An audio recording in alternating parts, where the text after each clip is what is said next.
Hi everyone. So first I open up properly. Cool. Alright, so I'm going to move this up here and hopefully this will be more out of the way. So welcome to your nutrition module.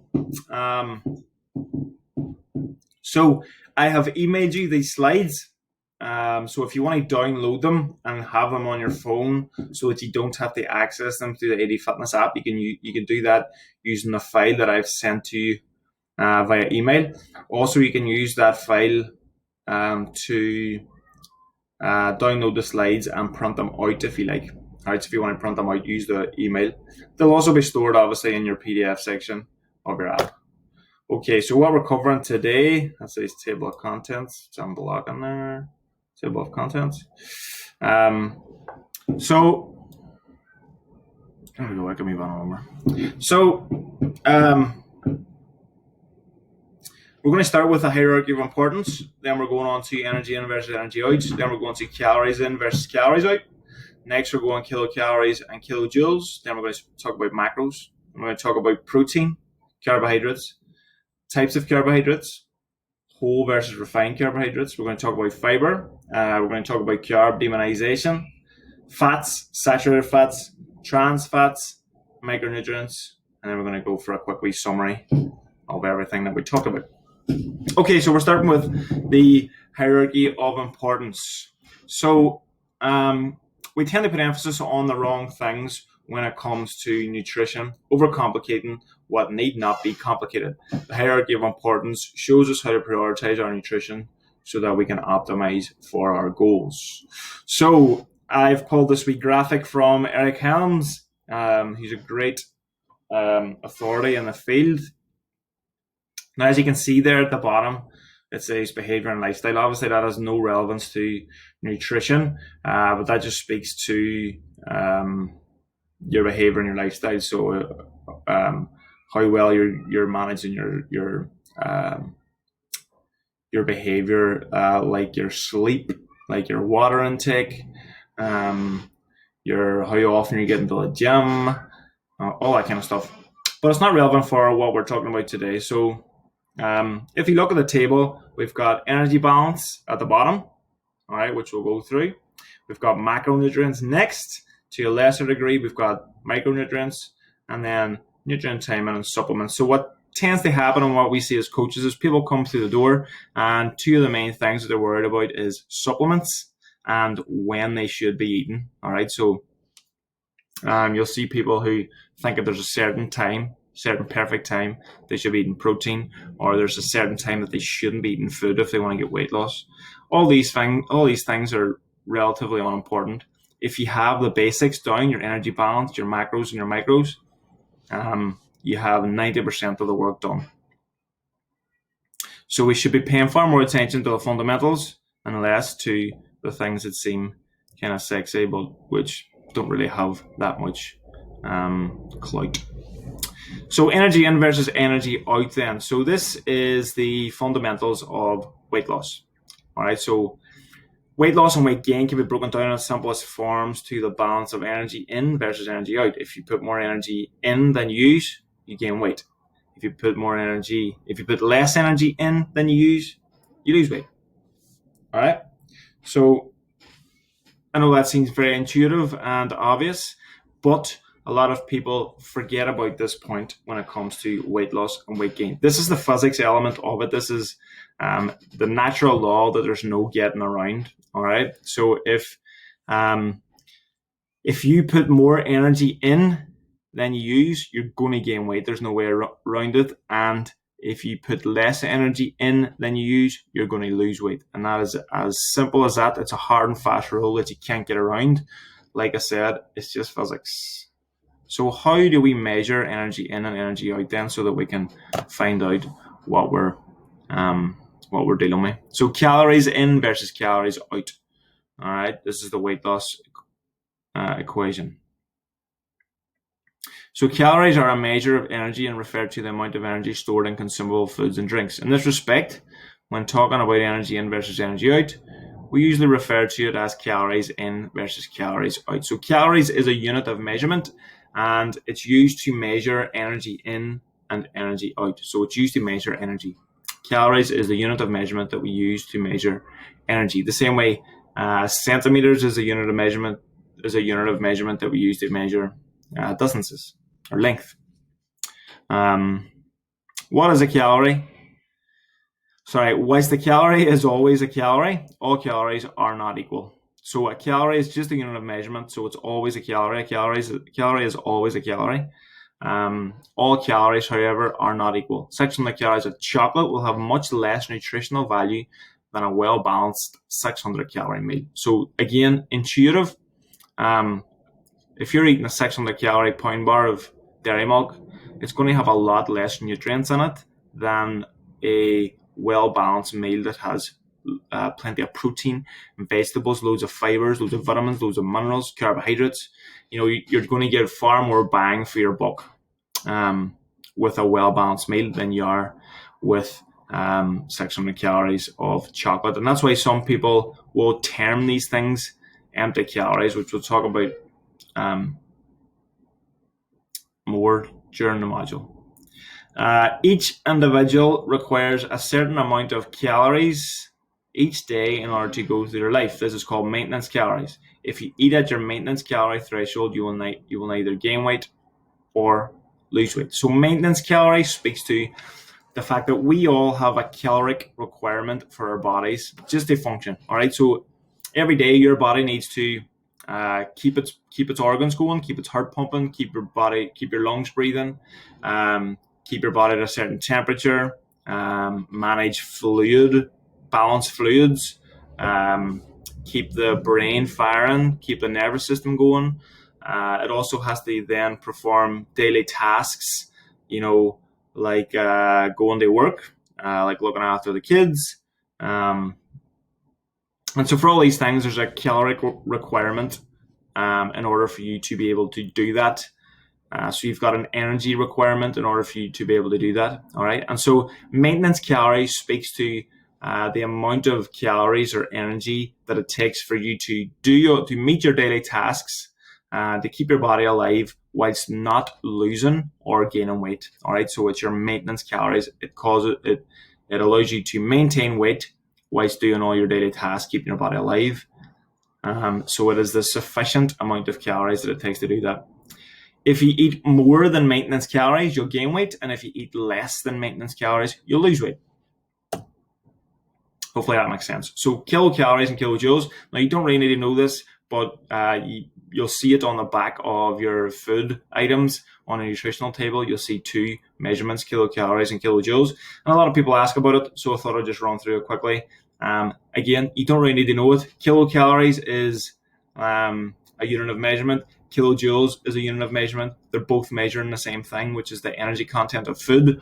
The same way a mile and a kilometer measures distance. It's just different ways of measuring it. So kilocalories and kilojoules are simply different ways to measure energy, just like kilometers and miles have different ways to measure distances. So what are they measuring? So what a calorie actually measures is the amount of energy it takes to raise a kilogram of water by 1 degree Celsius. Again, you don't really know that, but a lot of people ask, what exactly is a calorie measuring? It comes up a lot. It's not important, but people want to know it, so I thought I would put it on there. So in terms of kilocalories and kilojoules, 1 kilocalorie is equal to 4 kilojoules. So when you see it on the back of the nutritional table, the kilojoules will always be a higher value than the kilocalories. And that's because every one calorie equals 4.2 kilojoules. So again, not that important. But here we're on to something that's very important now, macros. So macros speaks to the three major food or nutrient groups in our diet. So we've got protein, we've got carbohydrates, and we've got fat. So when you hear people talking about macros, counting macros, if it fits your macros, they're talking about protein, carbohydrates, and fats. Protein is typically found in foods such as meat. Protein is the building blocks of life. Carbohydrates is typically found in foods such as rice and potatoes, and carbohydrates are the body's primary source of energy. Fats are typically found in foods such as nuts, avocados, oils. Fats have many purposes within the body. So we're starting with protein. Okay, so protein. So for every gram of protein, it'll cost 4 calories. All right. So every gram of protein you eat, you'll be getting 4 calories. That means if you eat 20 grams of protein, you're getting 80 calories. Now, if you get a chicken fillet and it's say 140 grams, that is not 140 grams of protein. Although meats are primarily made up of protein, the weight of your meat is not the protein content. So you'll see it anyway when you're logging on MyFitnessPal. When you put on say 110 grams or 120 gram chicken fillet, you'll see it's only maybe 40 grams of protein. So you'll know that 40 grams of that chicken fillet's weight is made up of protein. All right, so not to confuse the weight of your meat item with the protein content. Okay. So protein as a food group is one of the most important when it comes to body composition. So whether that's weight loss or weight gain, protein is incredibly important for both. That means that everybody listening to this module needs to put a high emphasis on their protein intake. So why is it so important? Well, protein burns 30% more calories than other nutrients, and it's also more satiating. So what does that mean, it burns 30% more calories? Well, your body has to work in order to extract the calories out of food. So your body literally has to burn calories in order to extract calories from food. Now, obviously, the amount of calories that it gets out of the food is always more than it uses to get them out of the food. Otherwise, you would eat yourself to starvation, which is impossible. But each nutrient has, your body has to work more and less hard in order to extract the calories out of each nutrient. So your body has to work up to 30% harder to extract the calories from protein. That means if you were to eat 2,000 calories of protein versus 2,000 calories of, say, carbohydrates, your body would burn 30% more calories extracting the calories from protein, and you would lose weight. You would lose more weight eating 2,000 calories of protein than you would eating 2,000 calories of carbs. All right, that means that high protein diets are better for weight loss. So then when it comes to muscle building, protein is used to build muscle, which is also termed metabolically active tissue, which gives the perception of being toned and raises the rate at which your body burns calories. So protein is used for growth and repair of muscle tissue. Muscle is metabolically active tissue, which means that your body has to burn calories just to maintain it. So at rest, your body has to burn more calories to keep the muscle that's on your body. So the more muscle you have, the more calories you naturally burn at rest. All right, and that's why these big muscly bodybuilders can eat so much food and not gain fat. All the energy is going into sustaining that muscle mass. So this means for a female who wants to lose weight, say, who wants to burn fat, the more metabolically active tissue or muscle, toned muscle that she has, the higher her calorie burn rate will be, which means that she'll burn more calories naturally if she has a wee bit more protein, or if she has a wee bit more muscle mass. Now, obviously, girls typically don't want to get big and bulky, but that's not what's going to happen. When you eat protein, your body will respond to the training that you're doing and the amount of food that you're taking in. And you can tone, as it's termed, without getting big and bulky. So how much protein should you be taking then? So the optimum intake is between 1.6 grams and 2.2 grams per kilo of body weight. All right, so I just like to change that to a much simpler intake marker, which is 2 grams per kilo of body weight. All right, 2 grams per kilo of body weight. That means if I weigh 90 kg, I'm going to double that. I'm going to take on 180 grams of protein per day and that'll be me at optimum. All right. So if you weigh 50 kg, you'll double that to 100, and you'll take in 100 grams of protein per day. Okay, so that's how you work out your optimum protein intake. Hopefully that makes sense. Carbohydrates then. So for every gram of carbohydrate, it's the same as protein, you'll get 4 calories. For every gram of carbohydrate, you'll get 4 calories. All right. So carbohydrates are probably the most abundant organic substance in nature and are the essential, are essential constituents of all living things. All right. So carbohydrate is the most abundant nutrient. Dietary carbohydrates have 3 main categories: sugars, starches, and fiber. One of the primary purposes of carbs is to provide energy for our bodies via a process in which carbs are converted into glucose, stored in the muscle, and released as fuel. Glucose is also the only fuel source that can penetrate the blood-brain barrier and provide fuel for your brain. However, in recent times, I do believe ketones can also get through after your body becomes adapted to it. But in general, glucose is the only energy that your brain can use. So it's obviously essential for good, optimum, healthy life. Optimum intake is flexible based on your preference. So while we have a hard and fast protein optimum, carbohydrates can be based around your preference. So some people like carbohydrates; it gives them plenty of energy throughout the day. Other people, it can give them slumps and lulls throughout the day. So obviously, the first kinds of people will have more carbohydrates, and the latter will have fewer. Just down to their preference, flexibility in carbohydrates. Carbohydrates are what make a meal tasty. So if you like carbohydrates, keep them on your diet. All right, there's nothing wrong with them. So the different kinds, we've got whole and we've got refined. So carbohydrates are often referred to as whole versus refined, or complex versus simple.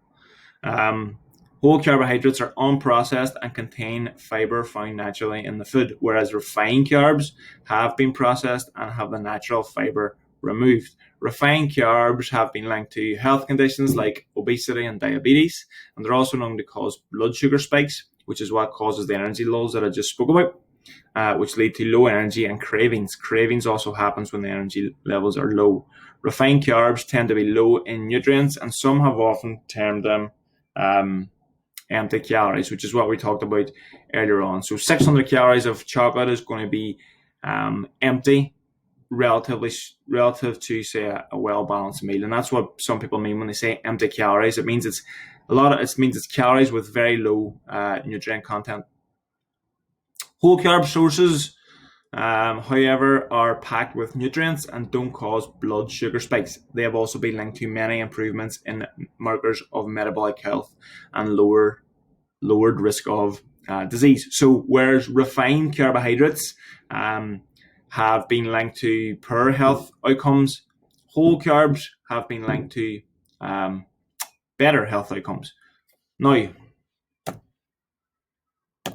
so before I go on to that, it's important to note here that yes, refined carbohydrates have been linked to obesity and diabetes and poor health outcomes, as we said, but that doesn't mean that there's no place for them in your diet. All right, refined carbohydrates also tend to be really tasty and enjoyable, and within the context of, say, a calorie deficit, there's nothing wrong with having some treats, some refined carbohydrates in your diet. It's not going to do you any harm. These poor health outcomes tend to come when people have really gone into the extreme in terms of their intake of these food items. So they tend to be obese. They tend to be eating a lot of these kinds of refined carbohydrates and very few of the good healthy nutrients like whole carbohydrates and protein and healthy fats. All right, so refined carbohydrates, like everything, are fine in moderation. All right, so yes, they're not as good as other sources of carbohydrates, like your whole sources, but that doesn't mean that you have to cut them out completely. In fact, I wouldn't recommend cutting them out completely.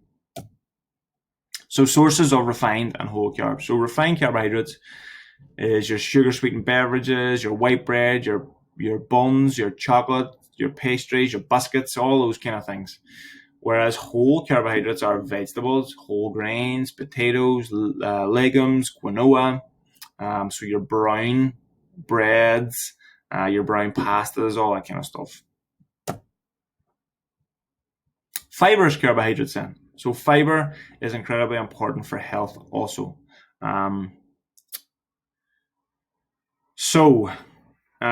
Instrumental to health, it's very satiating. So like protein, it fills you up. So if you have a plate full of fiber, if you have a plate full of like vegetables with loads of fiber, you're going to be full for longer. All right. And fibrous carbohydrates or vegetables tend to be low calorie, which means that you're going to get full up whilst eating low calorie foods. All right. So this is why a lot of people say that they feel like they're eating more food and losing weight. They're eating food that is very filling and nutrient dense. So fiber also helps gut motility, that's movement, and regularity, all right, which is, as most people know, linked to good health. It also lowers serum cholesterol levels. So fiber binds to cholesterol and takes it through the body to be excreted. So it helps lower your serum cholesterol levels. It's also great for healthy gut bacteria. So fiber tends to sit in your gut for a while. This causes the healthy gut bacteria to multiply in order to deal with it. This is a good effect on health. It also has a high thermic effect. So like we talked about with protein, your body has to work hard to get the calories out of fiber. And this leads to a higher calorie burn rate for your body. Okay, so how much fiber should you be taking? So again, with fiber, there's no hard and fast rule, although some authorities tend to go between 15 and 20 grams of fiber for every 1,000 calories you're consuming. All right, so if you're eating 2,000 calories, you're going to want to consume somewhere between 30 and 40 grams of fiber per day. That makes sense. So carbohydrates have been demonized for the past, I don't know how many years now. They always have been, really. What tends to happen is it'll be repackaged and marketed differently. But you know, this was the fundamental basis of the Atkins diet, keto. You know, any low carb diet. But carbohydrates have recently been demonized, and this has led to an uptake in low carb diets. Both kinds of carbs can be part of a healthy diet. As I said, whole and refined can be part of a healthy diet. Carbohydrates make a diet tasty and satisfying, and restricting carbohydrates restricting them can lead to diet fatigue, which can result in extreme bouts of binge eating. So carbohydrates tend to be what makes your diet enjoyable. All right. And if you cut them out completely, it will lead to diet fatigue. You'll not enjoy what you're eating, and eventually you'll fall off the wagon, and it leads to extreme bouts of binge eating. So we've got to enjoy what we're eating. It's incredibly important that your diet is a diet that you like. And for most people, that means that they want to put some carbohydrates in there, and there's absolutely nothing wrong with doing that. And again, that is why I recommend having some refined carbohydrates in there, even though they are not as good quality as whole carbohydrates or fibrous carbohydrates. They're tasty, they're enjoyable, and they make a diet enjoyable, and that's what's important. A more enjoyable diet will be a diet that you adhere to. So the mechanism behind low carb diets is a calorie deficit. So see the Atkins diet, keto, carb backloading, all these low carb diets. The reason that they get weight loss is because they cause a calorie deficit. So it means that you're eating less than maintenance calories. So you could do the same work. You could have the exact same effect if you count your calories and eat under maintenance. It's as simple as that. Low carb diets, when done right, can be used as a tool. So not to put you off low carb diets, they are useful, but just know that they're not magic. It's a tool in the box. If you want to change things up, sometimes we would change. I would change sometimes with clients just to mix it up. They've been counting calories for a while. They want something to mix it up, make it different. They might do carb backloading, or they might do keto for a couple of weeks. And this just mixes things up, keeps it interesting, gives them a new wee burst of motivation. But it's not magic. It's not doing anything different than your calorie counting's doing. It's just to change it up and keep things interesting. All right, fats. So fats coming in then at 9 calories per gram. So each gram of fat will net you 9 calories. That means that there is more calories and fats than there is carbohydrates and protein. This means that we typically need to eat less of them. And we need to be careful with how much fat that we're eating, because we can overconsume a lot easier than other nutrients because it's higher in calories. So it's the third macronutrient that we're talking about, and it's as essential to your body as protein and carbohydrates. Certain bodily functions rely on the presence of fat. Some vitamins require fat in order to dissolve in the bloodstream. Dietary fats, also known as fatty acids, can be found in foods from both plants and animals. Saturated fats, so the three kinds of... So hang on, actually, before I go on to that. So there's many bodily functions that rely on the presence of fat. Notably, your brain sends signals to your body through nerves, and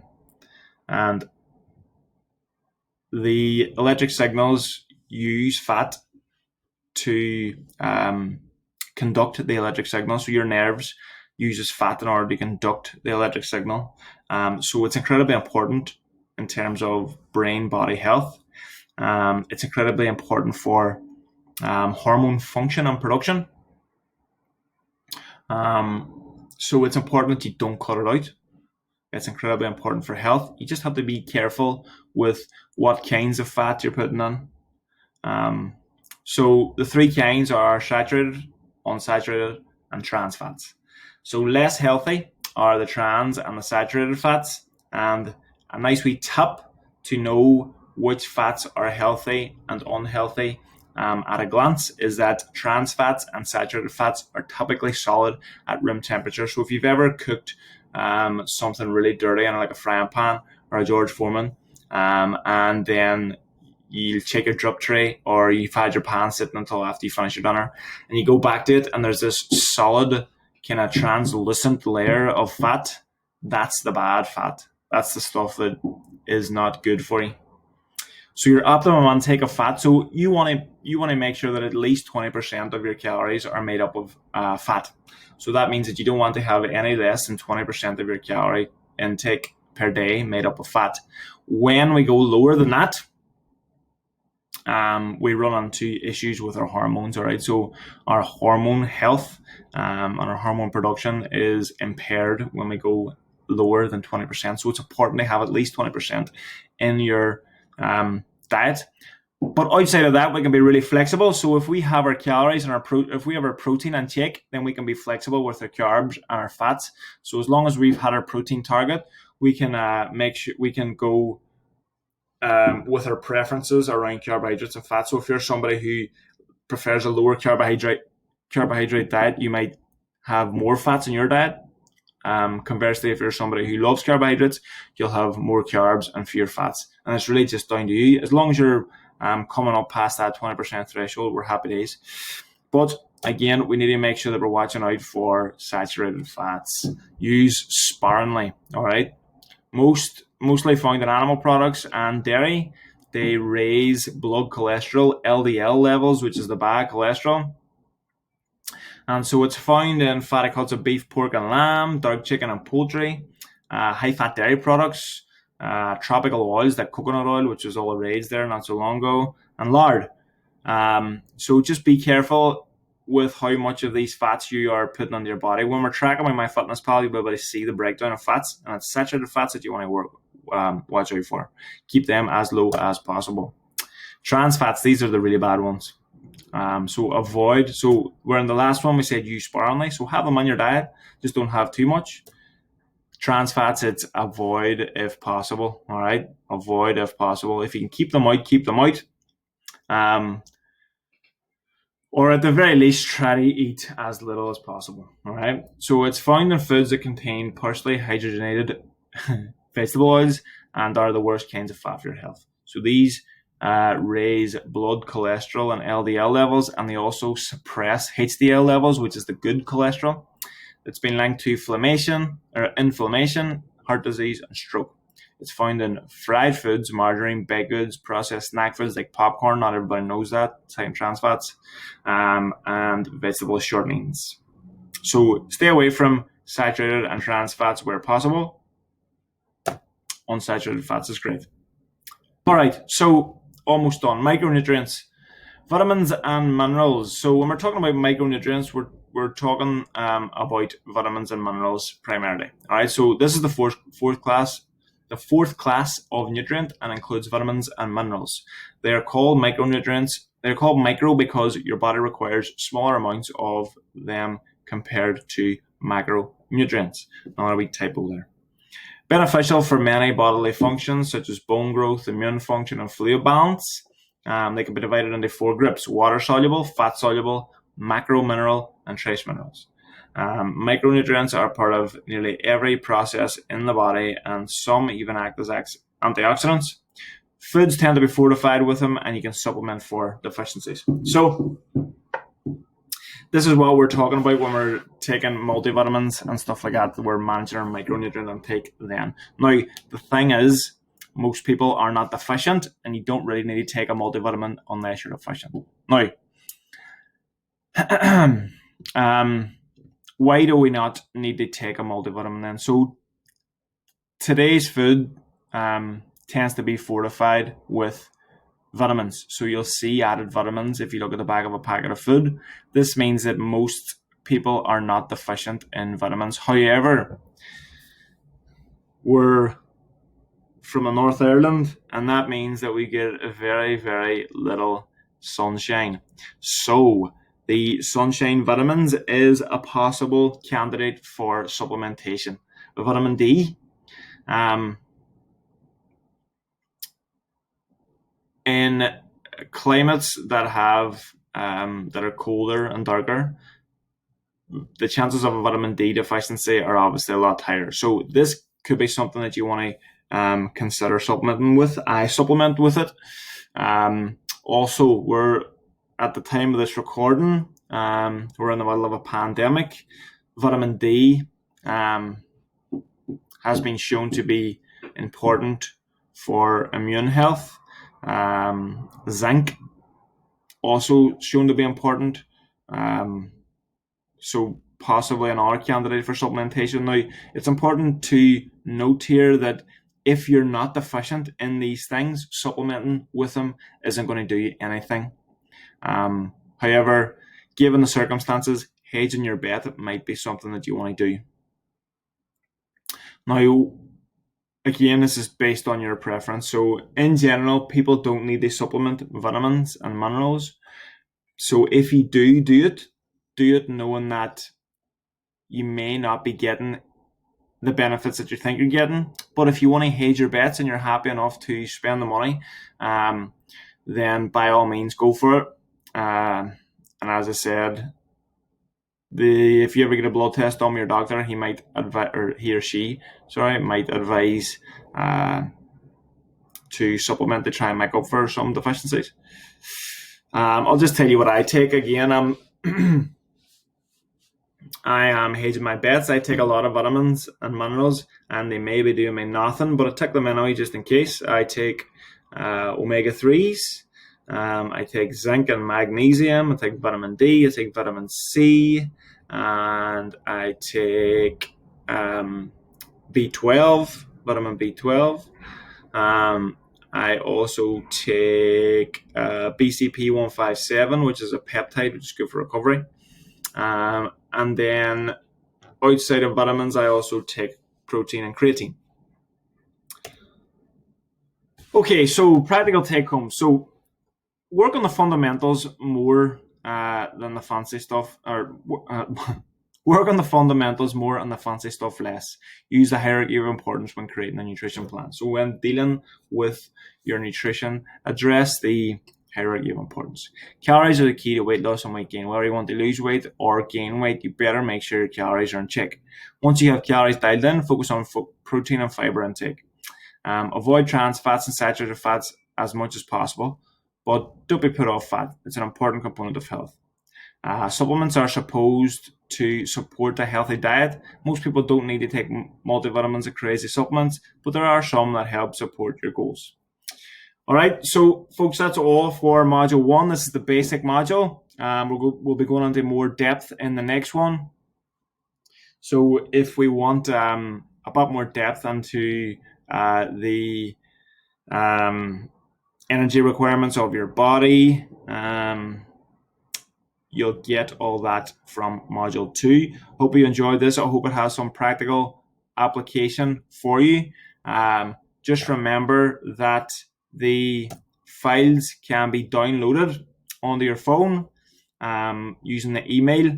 If you don't want to keep it just on the AD Fitness app, or if you want to print it out, you're going to need to download those from the email file. And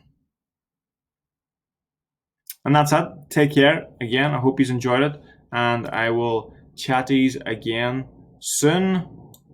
Take care.